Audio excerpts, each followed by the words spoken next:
کچھ لوگ کہتے ہیں حضرت علی بچپن میں ایمان لائے تو اس وقت سے معصوم ہے، اور حضرت معاویہ معصوم نہیں ہے، ان نے حضور سے جنگ کی ہے۔ حضرت معاویہ رضی اللہ تعالیٰ عنہ نے نبی پاک سے کوئی جنگ نہیں کی، حالت کفر میں کوئی جنگ نہیں کی۔ اگر آپ کوئی صحیح روایت دکھا دیں جس میں ہو کہ اس جنگ میں حضور آئے ہیں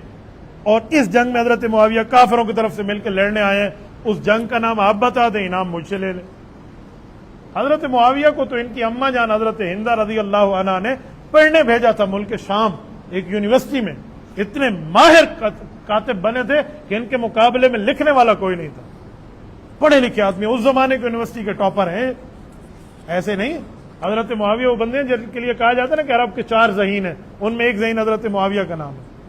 جب یہ ایمان لائے تھے تو حضور پاک نے فوراً انہیں قرآن پاک لکھنے کے لیے اور اپنے خطوط لکھنے کے لیے مقرر فرما دیا تھا، تو اتنا پڑھا لکھا آدمی ہے۔ تو یہ تو ان دنوں میں وہیں تھے، جنگ میں نہیں آئے حضور کے مقابلے میں۔ ہاں، حضرت ابو سفیان رضی اللہ عنہ جب کافر تھے تب آئے تھے، وہ حضرت معاویہ کے والد ہیں، تو حضرت معاویہ کے والد حضرت ابو سفیان جنگ میں لڑنے آئے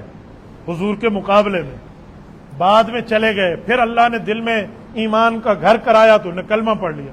اگر یہ بات کہ کوئی بندہ حضور کے مقابلے میں لڑنے آئے اور حضرت معاویہ کا ابا ہے بعد میں کلمہ پڑھے تو اس کا گناہ معاف نہیں ہوتا، تو حضرت علی